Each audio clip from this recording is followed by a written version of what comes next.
Hello and welcome to another edition of Florida Sportsman Action Spotter Live. I'm Captain Rick Riles. Hey, we got a good time planned for today. Here's what we're going to do. We're going to check in with none other than Ray Rosher, certainly at the top of his game, one of the preeminent charter boat captains in Miami for the last 20 years. And he is what I like to call, and you've heard me use this term before, a student of the game. Ray has studied Mahi. He has studied cobia. He has studied a lot of the fish that we fish for every day and knows a lot more than a lot of us do about it. But tonight, it's Mahi time. The Mahi have started showing up, and I want him to help us catch more. There's a few different methods to fish for Mahi, and I want to know the best way to find them. Ray's going to tell us how. Then we will check in with Costa Rica, find out what the marlin are doing, and then we're going to work our way up the west coast of Florida. But for the East Coast guys, we're giving them the night off while we learn some things that I found very interesting from one Captain Ray Rosher, so let's check in with him now. It is always a pleasure to welcome a guy that I really look up to. He is my hero in terms of being a charter boat captain, one of the best Florida has ever had, and been at it an awful long time and been good at it the whole time. Let's talk for the Miss Brit Fleet, one Ray Rosher. Good evening, Cap. How we doing? What do I owe you for that intro? It must be time I thought it was great. It must be time for me to come fishing again. That's what it must be. I need you to talk to my wife. Yeah. Well, while I'm doing that, please talk to mine. Yeah, Ray, okay, gotcha. Ray is getting to be Mahi time in Florida. We're coming up on the middle of April. First off, I think we're dealing with probably fewer than we were 10 years ago. Would you agree with that? It seems like it, or the pie's getting divided by more fast boats and talented teams. They're just, we all know more about how to catch them than we did. And it does seem, what's weird? I had a lot of good dolphin days this winter. Good. I mean, we had one day we caught, several in the 20 to 40 pound range and a bunch of spoolies and, days where we'd have 2 or 3 boats out and we'd all catch a nice, 1 or 2 nice gaffers. And, so you'd see these little flashes of really good fishing that kind of confuse you. But, the mainstream time, May to say August, September, I have seen what seems like a reduction in numbers. Now, Ray, our guys up here in the Northeast, we have to run a long ways to find them. We got to run 50 miles before we even put overboard. The way I see it, and correct me if I'm wrong, I've found 3 ways to fish them fairly effectively. One of them is by pulling small lures that are small enough for them to handle. And that way I can make probably 8 knots, maybe up to 9. I can pull ballyhoo at 6 to 7 knots, cover more territory, but I want to think I get more bites on my ballyhoo than I do my lures. Or if I'm really fortunate and I've got live bait and I know where they are, I can live bait fish them. Help me find more Mahi, will you? Well, I think the guideline we use is when we're setting out in the morning and we don't really know what changed overnight, where the edges are, where the best concentration of Mahi are, we'll start out with lures, things that you can cover ground with, big spread, meaning some baits really far back, some close, believe it or not, even teasers, sometimes teasers, we like to pull a marlin teaser. And sometimes you'll get that slammer that comes in chasing that thing around, and then we'll pitch a bait to them. But when we get into an area that we feel comfortable, that has a concentration of fish, like, scattered weed area with birds diving or a nice hard edge, then we slow down and put out the bait. And then we're doing more sight fishing, really concentrating our efforts on sight fishing. Okay, now when you say sight fishing, are you looking for the Mahi themselves? Are you looking for flying fish getting chased? A board? What are you looking for? That would be E, all the above. Yeah, okay, I knew that was coming. I walked right into that one. Yeah, you did. You teed it up. But the bottom line is Mahi give themselves away for many means. The best fishermen on the ocean are not us, it's the birds. So when you see birds circling, there's a little bit of a skill to reading birds. To just give you the general overview, 20 to 50 birds, probably tuna. Small little bunches of birds from 1 to 6. I generally think those are going to be mahi. And based on their behavior, you can also tell a little bit. For instance, in Miami at least, when we see 1 to 6 birds picking, circling, going slowly north, typically those are small shakers, under 20-inch fish, big packs. That's usually like a July thing. July, maybe August, we'll see those small fish moving north. But historically, the birds you're looking for are the 1 to 6 birds moving into the current. And it doesn't mean that those are always big fish or schoolies. I've seen birds that fooled me many times. I've even seen like 12 birds picking. And I think, it's a lot of birds. Maybe those are some little school of skippies, skipjack tennis. Right. And I get up to them, and it's 150 schoolies, and they just carry more birds. That's why there's 12. And a lot of times when you see 1 or 2 birds and they're going pretty fast south, those are typically bigger fish. That's what we would look for, in a dolphin tournament, where, especially when you have any kind of tailwind. If you're in the Keys, you're looking for an east-southeast wind. In Miami, we're looking for something north or northeast, and you'll see those big fish pushing down the waves, and they're going way faster than schoolies do, typically. And so those are all the little things. Guys like Brian Cohn are just, guys that really compete and, focus their energy on it so much. That's what they're so good at. And, a lot of people call it luck, but those guys are really, there's quite a few of those guys, so many in the Keys that just spent their lives dolphin fishing. Reading the birds is really the art. Which ones to go to and which ones not. Well, you get a school and they'll big fish on the perimeter, but there are guys that can really tell you that's what those birds are on X. I found it very interesting that you said moving into the wind, or into the current. Into the current. I'm sorry, into the current. Okay. Yep. Now, primarily you're looking for birds that are flying south in most cases. In our case, it would be south, but in the Keys, it would be southwest or west. Right. Depending on how far down you are. And those are generally bigger fish. And I don't mean bigger like 20-pounders. I just mean not typically not the 15-inchers, Right. Those are traditionally the nicer sized schoolies, just legal or barely legal to, bigger fish. And the faster they move, generally. And now the exception is you have 2 behaviors. You have fish that are traveling, that are being followed by birds while they're just, in a feeding mode, just swimming either in open water or in scattered weed. And then you get the fish that are schooled up and they're just slowly moving down either a weed line or how sometimes you see a quarter mile of just big scattered area of weed, and there'll be fish, basically moving around in that scattered weed. And,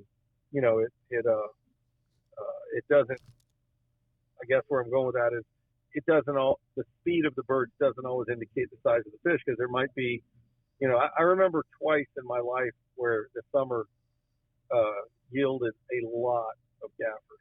I remember one year, the most when I was commercial fishing, the most I ever caught in a day was, one of those 2 years I'm talking about, and I can't remember, it was maybe 30 years ago, when there were schools of honest, on the scale, 8 to 20 pound fish, schools of them. Like we went up to 130 pound leader on our junk rod, and 100 to 130. And because they would fray you off, they were big enough that you didn't take too many and you were busting hooks off. So, that would be a good example of where you might still see them milling around, but they're all big, really big. But, take that away, an average year, those birds moving a little slower, generally smaller fish, their tail stroke doesn't create as much distance. Okay. All right. You mentioned pulling a lure spread. Give me some team members for that. What's going to make that spread? Well, we make, through R&R, we make a Mahi magnet and a tuna magnet. Those are both designed for covering ground and having a high hookup ratio. And how we do that is position of the hook and style of the hook. very specific design in those lures so that our catch ratio is higher. I mean, that's what you learn when you commercial fish dolphin, is how to convert the most bite into boated fish, whether you release them or keep them, but get them to the boat without pulling a hook. Honestly, lures are not the most reliable way to have the highest catch ratio, because when they bite, when they close their mouth, wherever that hook is what you have for tissue to hold that fish to your line. And when you drop a chunk, the highest catch ratio is on a chunk of bait. It's not moving unless you're pulling it. And it's pretty, even if you're pulling it, you're pulling in a straight line. It's not swimming erratic like a pilchard or a cigar minnow. Mm-hmm. And, of course, when they do eat it, they swallow it. So your hookup ratio is really high. Your next best would be a live bait. But the problem with live bait, they get so excited, a lot of times they knock it off the hook. So, you want to hook it in a way that's not flimsy, not barely attached, because they hit it so hard you come back with a hook. Sometimes that's my problem, throwing live bait. There are certain places we hook them where we don't get the hook knocked out as easily, and bridling is honestly the best with one of the rigging bands. But lures obviously are a great way to locate fish, but that's why we rig them a specific way with a specific hook, so that your chances of getting them to the boat are the highest.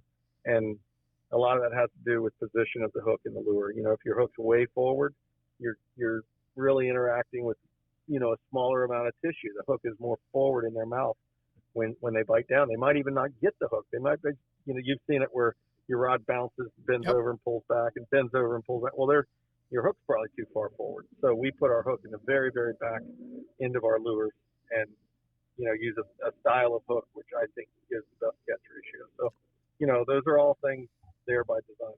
What hook do you use?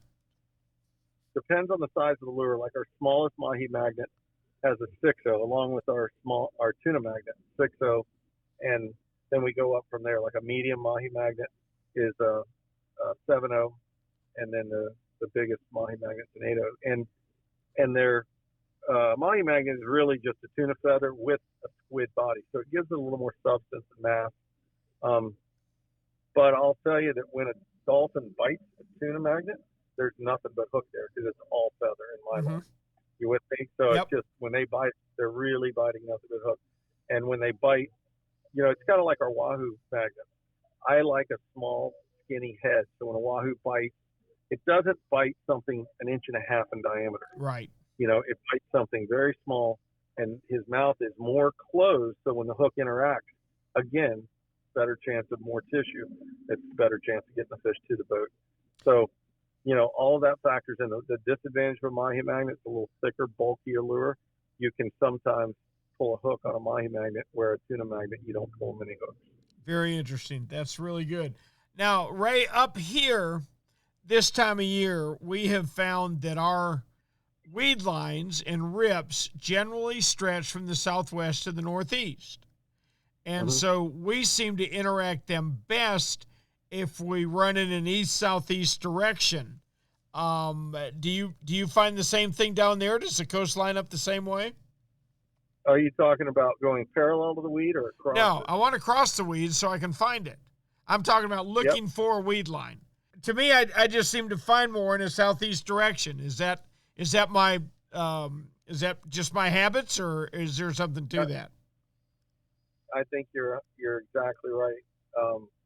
Either east or southeast, depending on how much time you have and how, are you going to be out all day, and are you in a slower charter boat, or are you in a fast boat? If I'm in a charter boat, I'm angling a little more southeast because I'm trying not to lose ground to the north.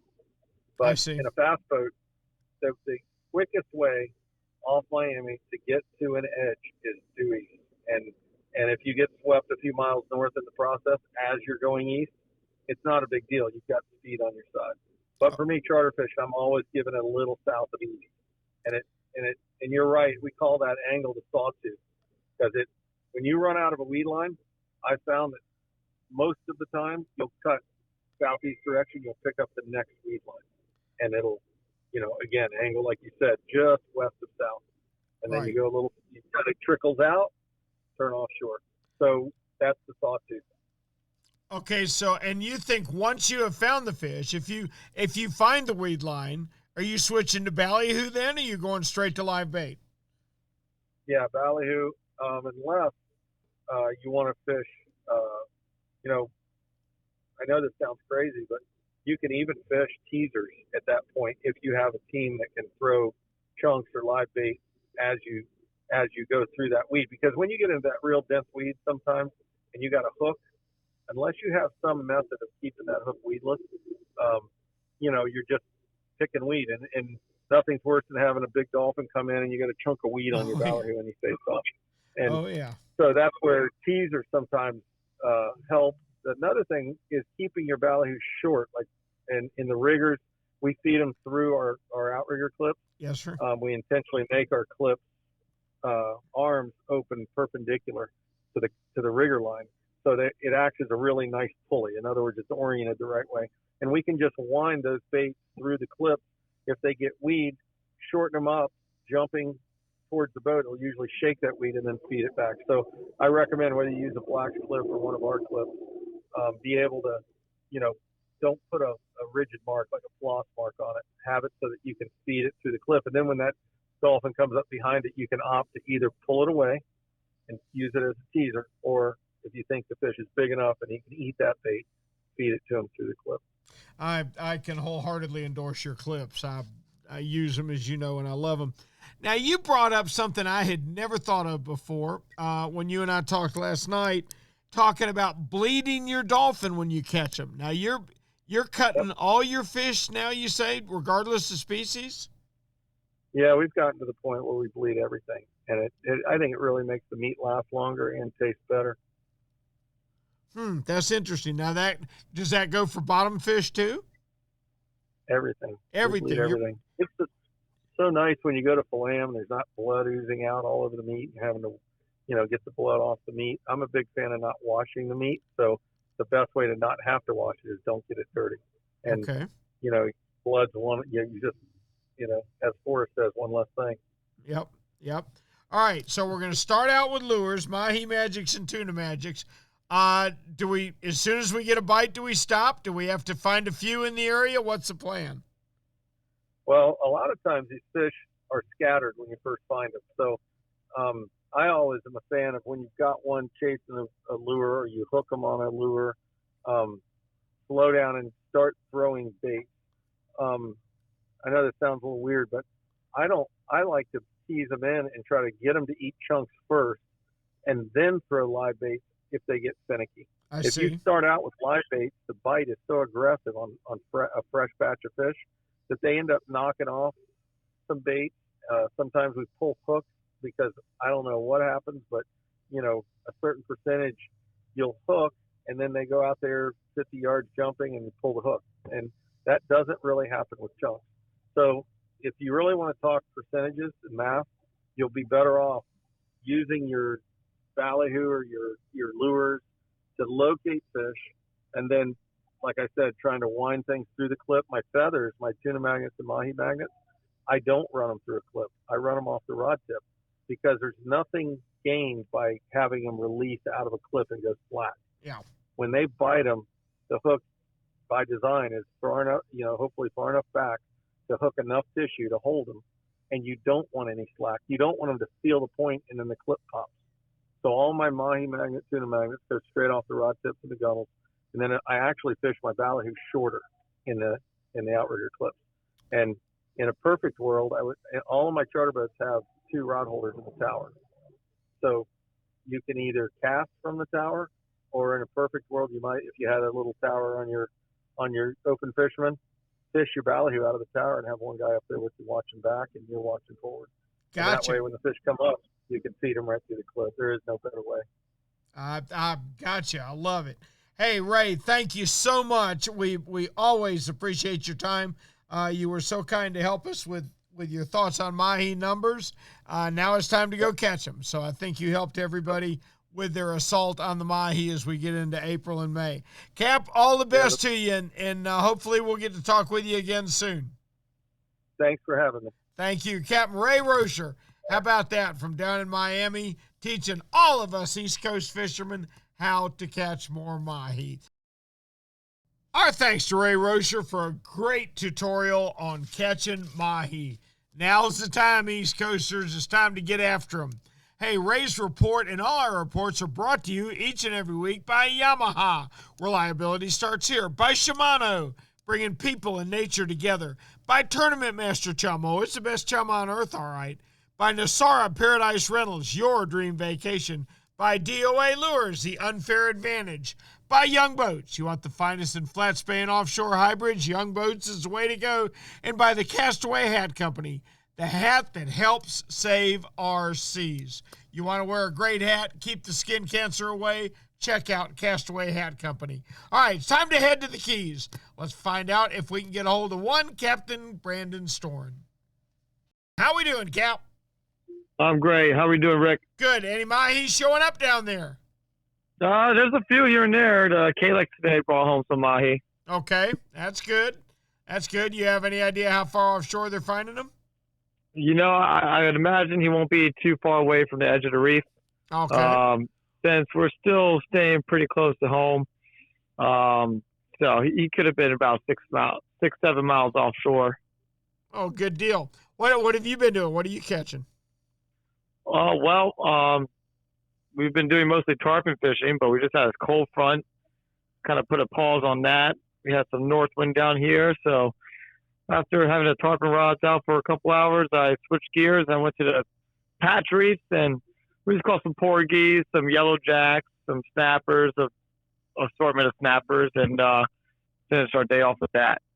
Okay, all right. Any word from the offshore guys? Nick been doing any sword fishing? Yep. They've been getting a few swordfish. Also, there's been a good amount of cobia around, kind of just passing by, some migrating cobia for offshore and backcountry. But yeah, Nick brought home a couple swords for a swordfish camp, and they lost a big one by the boat. Oh, my goodness. Well, their students got in on that process anyway, and that's fantastic. Yes. All right. All right, Brandon. Well, keep them straight down there. Hopefully things will pick up for you this week. The wind was beautiful up here today. It was calm. Have you got some better weather coming? Yeah, hopefully got better weather coming up. I hope so. Talk to you next week, Cap. We appreciate it. One Brandon Storn out of Bud and Mary's in Alamorada, Florida. You know, I'll bet you're not even old enough to remember the day that all us cool kids would rub baby oil mixed with iodine to help us get even darker in the summertime. Being burnt was cool. And even if you weren't a surfing legend, oh man, you sure looked the part. Oh boy, have we paid the price for our vanity. We never knew the skin problems and health damage that awaited us. Today's fishermen have the option of being so much healthier in the sun than we ever thought of, thanks in no small part to the Castaway Hat Company, who not only provides our podcasters with the Castaway straw hats we all wear, but they also make the coolest prints on the underside of the brims you ever saw. You may think your Bimini top or T-top blocks the sun, but as an awful lot of us OGs can tell you, you can't have enough protection from sun damage. Do what we do. Put on the sunblock and put on your Castaway straw hat. You'll look the part of today's best anglers, and you'll even be helping the environment. For each Castaway hat sold, the Castaway Company will pay to have 1 pound of trash removed from our waterways. You buy a hat, there goes a pound of trash. The burning Florida sun won't be roasting your skin, and believe me, when you age a few years, you'll thank us old guys that have spent a lifetime on the water. So go to CastawayHatCo.com and get your best sun protection today. Castaway Hat Company, a hat for every adventure. Time to head into the 10,000 Islands, where we will find one Captain Steve Dahl. Steve, how are you? I'm doing fantastic. Good. Well, I tell you what, I just got off the phone with Ray Rosher learning about how to catch mahi. I'm about ready to cast the lines off and leave the dock right now. Nice. I might join you. Tell me how your fishing is. Well, so way back when we were much younger, we used to watch a TV show called The Lone Ranger, right? Oh, yeah, Tonto. And so, yep. And so what did the Lone Ranger say? Excuse me, what was the Lone Ranger's horse's name? Oh, I knew you were going to ask that. Subliminally, I knew you were going to ask that. I don't know. Hi-ho, Silver! Aha! Where you That's been, boy? That's right. No, that's why I'm bringing it up, because that's kind of baited you into that. That's what's going on right now. We still got this crazy silver run of tarpon, and we're shouting that pretty much every half hour. It seems like lots and lots of hookups this week. Good deal. Despite the weather, not uncommon to go get a half a dozen to a dozen hookups and land half of those. So tarpon season's in full swing down in the 10,000 Islands right now. Myriads of different bait. As I mentioned last week, you got to be prepared with a full menu. This isn't just the lunch menu. You got to have the full dinner menu out, and bring as much as you can, because it changes by the day and sometimes by the hour of what they're looking to do. So run multiple lines if you can, one with a crab, one with a thread fin, maybe even some cut bait, and let them tell you what they want on that particular day. So what's happening there right now is the inshore bite's a little bit more solid and protected. And by protected, I mean not necessarily from wind, but sharks. Those near shore fish are starting to get, the sharks are starting to figure it out. So while you certainly can catch those, I like to, maybe exercise a little bit of responsibility and be a good steward of our resource and not subject those fish to getting, attacked by sharks. So I kind of move in a little bit and kind of get away from those. And it's going to save you a lot of time, because you're going to get bit off a lot. So the tarpon, the sharks are hitting your 100-pound tarpon? Yeah, they're not, they're nuisance. It's probably one of the weirdest years I've seen them. We really never, Boca Grande tends to have a problem with that, with the big hammerheads and some of the bulls. But our area has really never had that. This year, for whatever reason, I'm just seeing an influx of sharks, and which makes, people who have never caught sharks, that can be a fun thing too. But it definitely shuts down the bite a little bit too when they kind of get in the area. So I'm starting to find fish that aren't, subjected to that a little bit closer in, and more of the area passes, Dismal Key Pass, Sandfly, West Pass, some of the traditional tarpon passes, and figure out which way the tide's going. Really haven't, some days it seems like that outgoing tide's a little bit better, but I've been catching on the incoming too. So it's not been, really tide dependent. I think it's more they just feel a little bit more protected in there away from the sharks. So that seems to be a little bit more reliable of a bite. Now, are there snook on the beach this time of year? Well, that's this is the coin flip throughout the day. If you don't want to drink a bottle of water after fighting a, 75 to 100 pound, tarpon, we absolutely have a ton of snook lined up on the beaches right now. And every April and May this happens. If you don't have a boat, this is probably one of the greatest ways to enjoy fishing throughout the Naples beaches. You can do this right before work, first light. Even at dusk, the dusk bite tends to be not as good as that first light. But the water's a little bit murkier than normal because we've had a lot of westerly winds kind of blowing up on the beach in Naples. But that'll clear soon, and you're going to see those fish just stacked up there. And you got to use a little bit of stealth and kind of cast ahead of you, if you will, as you're walking down the beach, not out towards the water, but almost parallel as you can get to the shoreline without having your bait land in the sand. I mean, they're that tight to the shore, and it's a lot of fun. If you're a fly fisherman, a great opportunity. Or if you're even a beginning fly fisherman, it's a great opportunity to really hone your skills by sight fishing for these fish and not having anything in your way, whether it be mangroves or it's all open, and just got to be careful of the morning walkers behind you.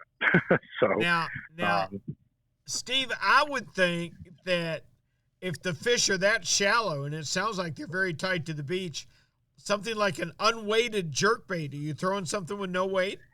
Yeah, we are, and it seems even like a 5-inch, soft plastic jerk bait tends to work really great. Just with a 4/0, extra wide gap hook, no weight to it whatsoever.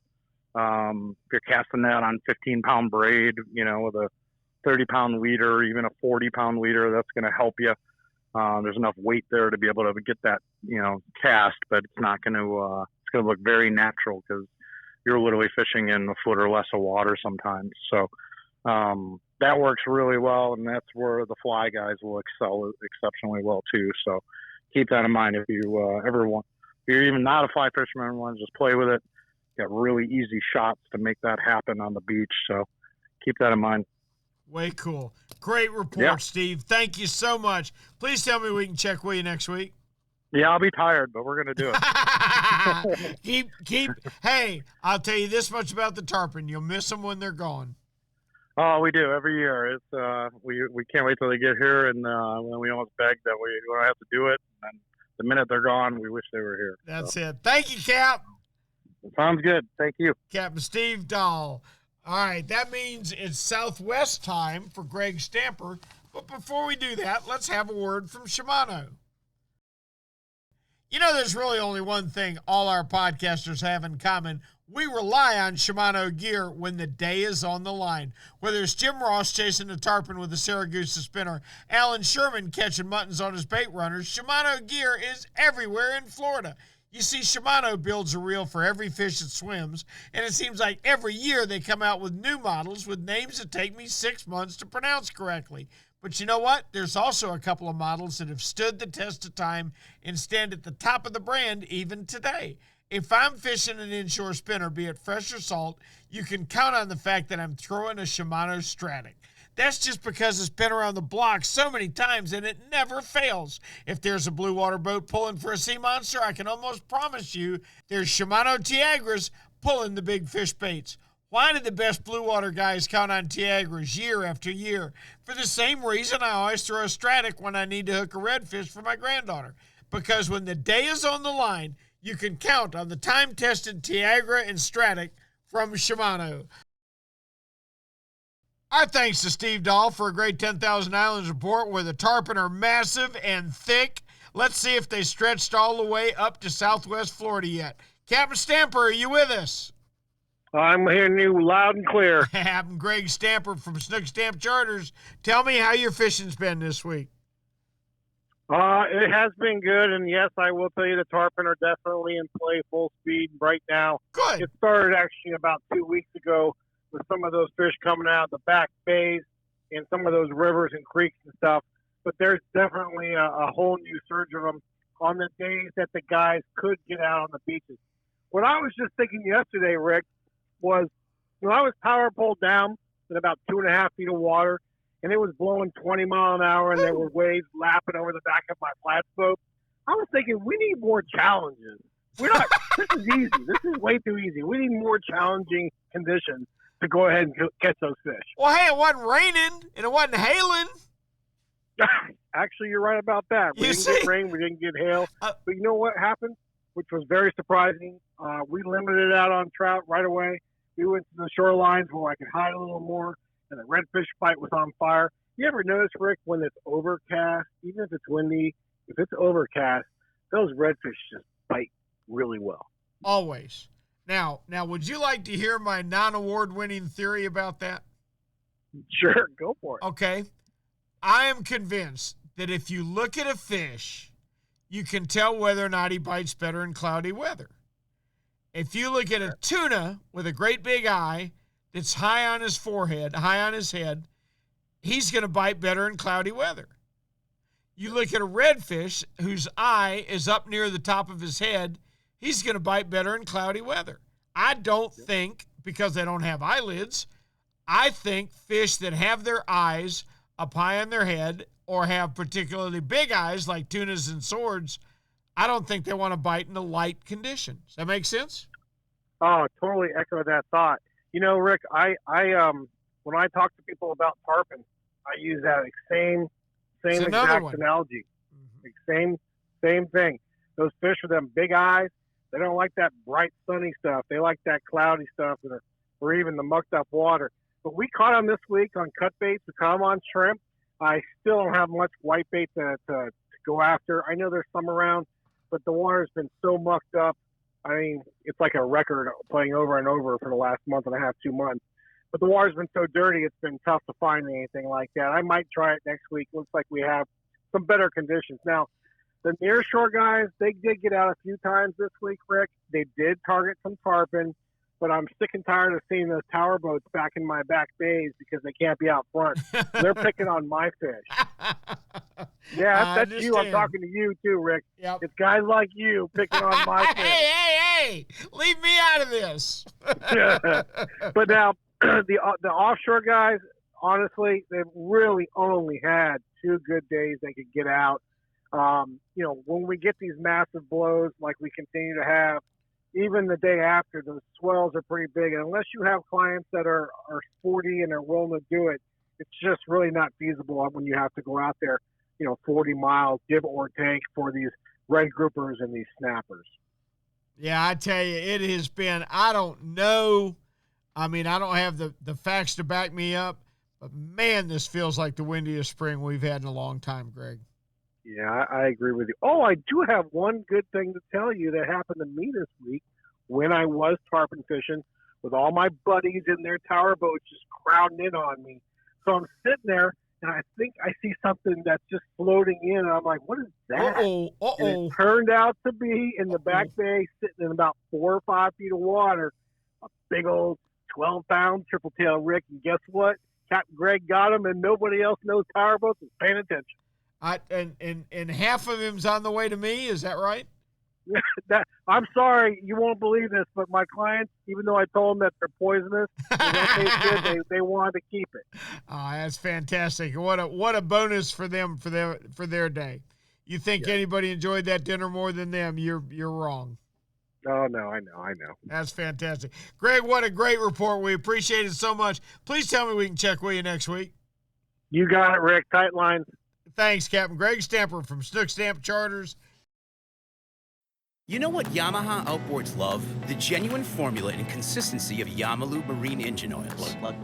Outboards are subjected to punishing conditions like high loads, salt, and humidity, a mix that automotive oils can't handle. Yamalu full synthetic and marine performance formulas are certified to protect against friction and corrosion for reliable performance every time.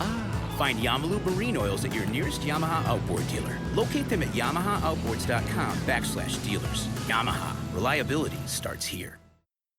Hey, Raj, being consistent is the mark of a quality product. If you've been Florida's #1 chum for over 10 years, there's got to be a reason. For 10 years, Tournament Master Chum has lived up to its name. That's why more tournament pros insist on Tournament Master than any other chum. It's the only chum with menhaden milk mixed right in. That means it gets the scent out faster and deeper than any other brand of chum. It comes in a grind size for every species from kingfish to catching bait. Your fishing time is way too precious to use second-rate chum. Bring the action to you by insisting on Tournament Master Chum. It's worth every penny.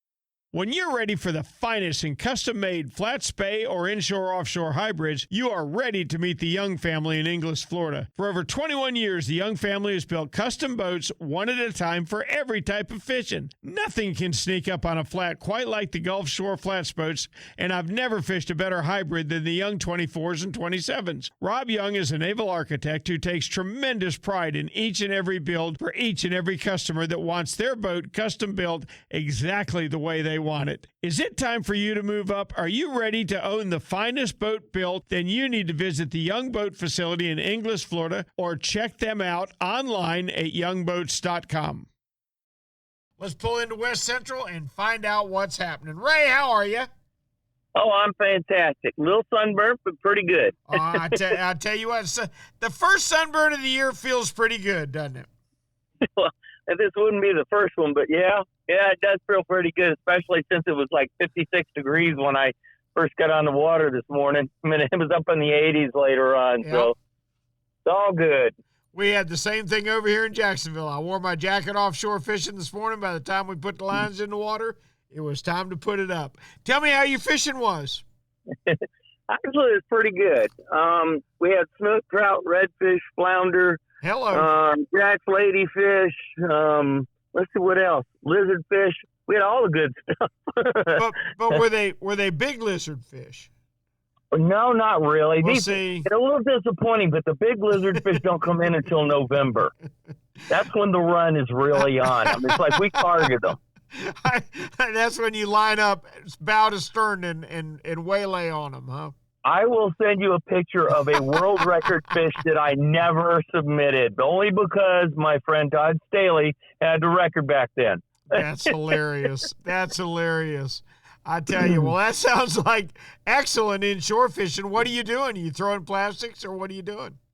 Yes, and we threw a bunch of different things. I was throwing some new things I can't really talk about right now. But top secret things. Yeah, top secret stuff. It'll be out in ICAST, so you'll see it then. Okay. But as far as what really, honest to gosh, produced the best today, D.O.A. shrimp. Yep. Hands down. Duh. Like 5-1. Yep. You know, I mean, there's times when other baits will excel and do better than a shrimp, but I'm telling you, between now and into June, this is going to be the bait to throw, I think. Oh, I mean, it was even outproducing topwaters, everything. It was just great. I can't say enough about what size do you throw, Ray Markham? I throw the standard 3-inch shrimp, the original. Yep. If I'm fishing around a new and full moon and trying to fish docks where there's a lot of current, I might go down to the 2 3/4 ounce or 2 3/4 inch.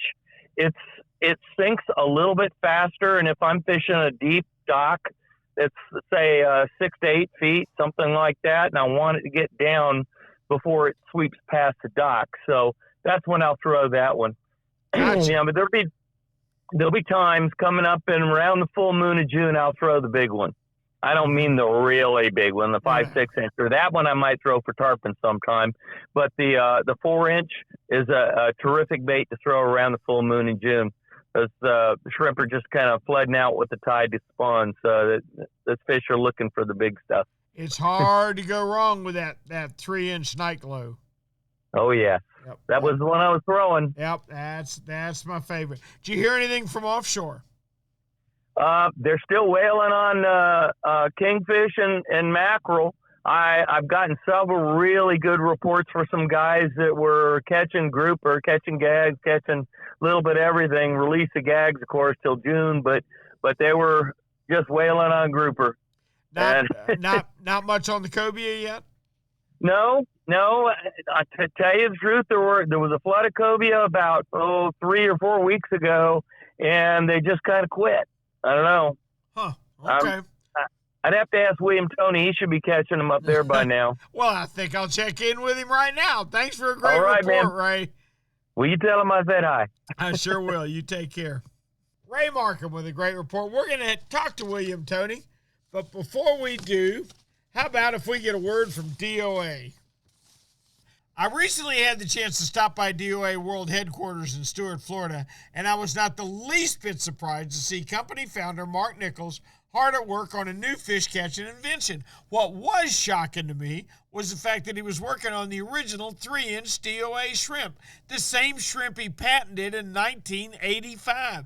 The stealthiest bait ever made, the only bait that lands so subtly that spooky fish will never hear it. It was getting Mark's full attention. Mark looked at me sideways. I've never stopped working on the shrimp. It's got to catch more fish every year, so I've got to make each one better than the last. I've got all the production in-house now, and that means that today's 3 and 4-inch shrimp are consistently the best we've ever built. You know what? I get it now. The D.O.A. shrimp that fooled 1 million fish in 1985 has had to keep up with the times to keep making your fishing better. Regardless of the season, anytime the fish are spooky, the 2022 version of the D.O.A. shrimp is the stealthiest, most lifelike, and deadliest bait you can throw. I love hitting the Big Bend and talking to the mayor of Homosassa. How we doing, William Tony? We're doing great. You know, we finally got out of this little bit of this wind that we had last week that kind of just dogged us, but we're looking at some really good fishing tides this upcoming week here on the Big Bend. Looking around midday all the way through afternoon on the weekends. So look forward to some good trout and red fishing as always, but also the first good push of cobia has started, but with the lighter winds, I expect a lot of anglers that are out there fishing the rocks and reefs anywhere from 12 out to 30 feet should be putting some of those cobias in the boat. That's a good deal. Ray said he had a flood of cobia a couple of weeks ago, and now they're gone. You're telling me they moved into your area now, huh? Well, they pushed north. I've had a couple anglers the past week actually in shallow rocks out in 8 and 10 foot of water actually catching a couple, keeper size and throwing back a lot of shorts. So, with the lighter winds and people being able to get out there a little bit further, I expect the, cobia count to go up a lot more. Mm-hmm. All right. How are your trout and reds doing? Trout's very good, and it's a dealer's choice. If you like shallow water, we're still catching them up inside around the creek mouths. Anywhere there's like a hard bottom or a broken bottom near some of our bigger creeks like St. Martin's, and then up toward Christopher on the Spoil Banks, and then of course 11 prong up there toward Waukesasa, and shallow 3 foot or less on using jerk baits. Now, if you want to get out to that deeper water and have more of a mixed bag, I suggest the bombing range off Homosassa. That is about 8 to 10 foot of water, basically right in between Crystal River and Homosassa. If you drew a line off Ozella Water Tower out there, straight off St. Martin's Keys, about 4.5 miles, using a jig, you'll get sea bass, flounder, bluefish, ladyfish, Spanish mackerel, some short gag groupers, and a possibility of cobia and trout. But like I tell people, if you're out there, especially this time of year, always keep a heavy spinning rod rigged and ready in my boat.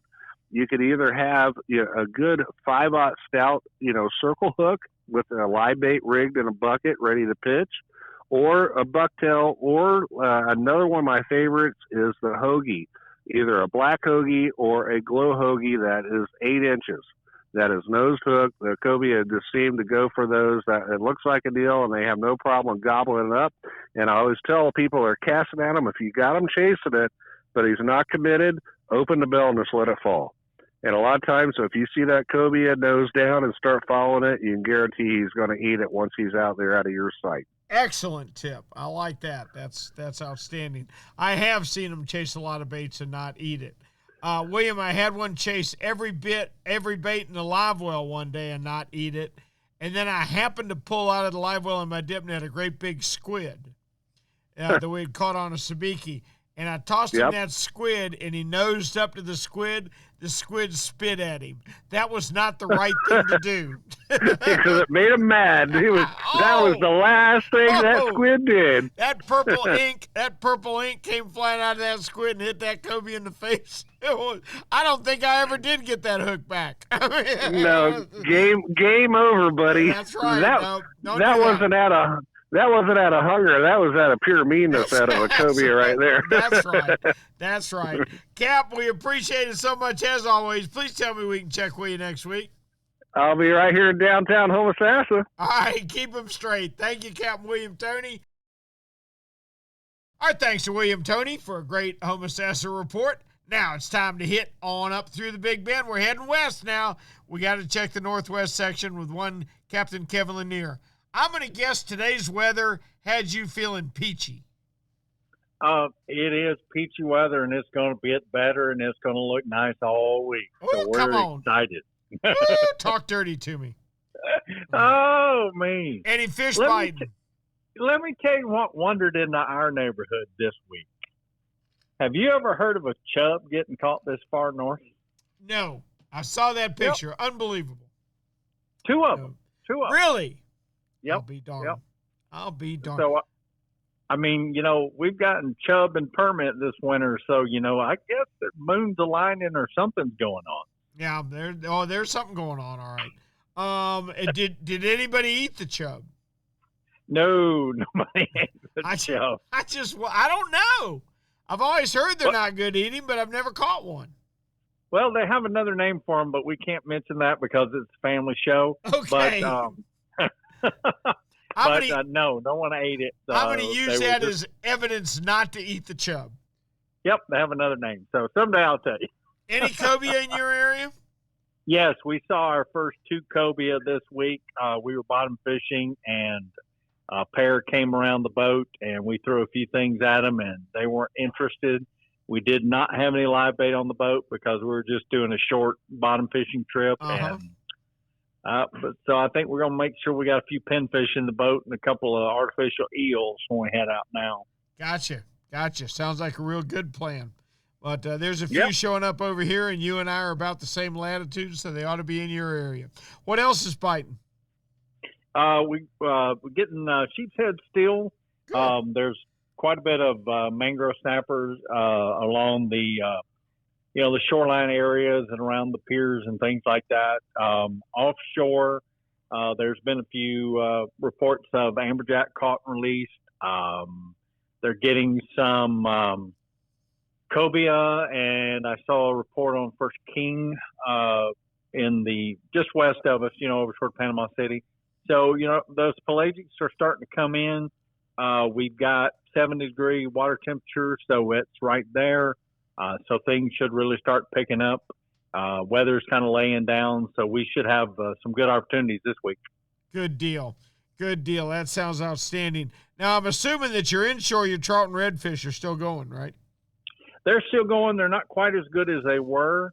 I think some of this, because it seems like we're sitting under a flood warning since we had all that rain over the last week or so. So the tributaries and things like that, the canals, intercoastal, are kind of dirty. So that bite has slowed down some, but there are areas where you can get out of some of the dirty water.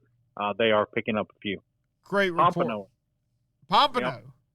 Yep. They're still going, really? Where they getting them on the beach? Yeah, well, I thought they were running late this year, and they appear to be because they just seem to be in their wheelhouse right now. We're starting to see, guys go out and get their limits pompano in the morning and catching them throughout the day. So I think pompano runs a little bit behind this year.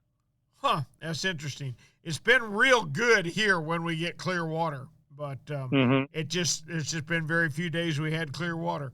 Kevin, that's a great report. We appreciate it as always. Please tell me we can check with you next week. Captain Rick, if you'll call me, I'll be here. Thank you. Stay peachy. Talk to you later, Skip. Captain Kevin Lanier. Well, we can't get out of Florida till we go through the Panhandle, and that's where Tyler Massey is large and in charge. How we doing, Cap? I'm doing good, Rick. How are you guys? I'm doing outstanding, buddy. Tell me about your fishing. So, yeah, fishing's we've kind of had a little bit of a slower, last few days, and we just had some bad weather, really. It's typical with our springtime fishing to get, all different kinds of crazy weather. We get storms, and we get southeast blows, and we get cold fronts. So, we're still in a transitional time, but, there's still some fish to be caught. I'd say, inshore fishing-wise, or close to the beach anyway, the best bite's been pompano, really. Our spring pompano run has been outstanding surf fishing, and that's, fishing from the beach with your set rods and sand spikes. Using we use 2-drop rigs with circle hooks on them and a pyramid weight on the end. Fishing with live sand fleas or fresh dead shrimp. Also these things called fish bites that work pretty well too. And that's been really one of the most consistent fishings we have is pompano fishing.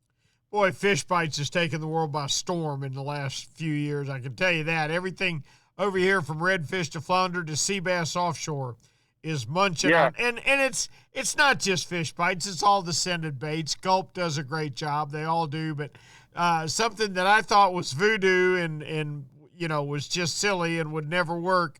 Whew, was I ever wrong. Yeah, and it's also a great jig tipper to put on, put a little strip on your other soft plastics or on a bucktail jig. It's definitely not. I wouldn't say it's perfect for everything, but it's definitely something to have in the tackle bag, just an in case, or if you can't find bait, it's something to put out there. So, like you said, it's definitely. I'm not a big. I was skeptical in the beginning, like you were, but it's definitely something to throw in the mix. Good deal. Good deal. Now, you guys are famous for sight fishing pompano and guys climbing on ladders in the surf and all that. Is there any of that going on? Yeah, we've had a few calm days mixed in with this wind, and we got some clear water. The pompano are cruising down where you can sight fish them, and it'll be good for the next few weeks for sure. So you want a relatively calm day on the beach. Like you said, ladders was a popular thing. It's been like that probably for a long time. Don't see as much anymore, but it's a lot of fun. And sight fishing on the boat too. You get there pretty close to the beach where you can see, and the pompano are excellent at camouflaging themselves with the sand. Sometimes it's like you don't even see them and they swim right by you. But we look for flashes and shadows and that kind of stuff when we're sight fishing them. And we use a pompano jig, but it's They have little bucktail jigs or little nylon lures. Also, these things called like a goofy jig or like a like a silly willy jig, or it's like a more of a flutter jig. So it's like a longer, like the hook's got the lead on it. They're different colors, but they work very well also. But yeah, just look for the fish, throw your jig in the school, and just start popping it off the bottom. And it's a lot of fun. One of my favorite types of fishing is sight fishing pompano. Any cobia sightings this week?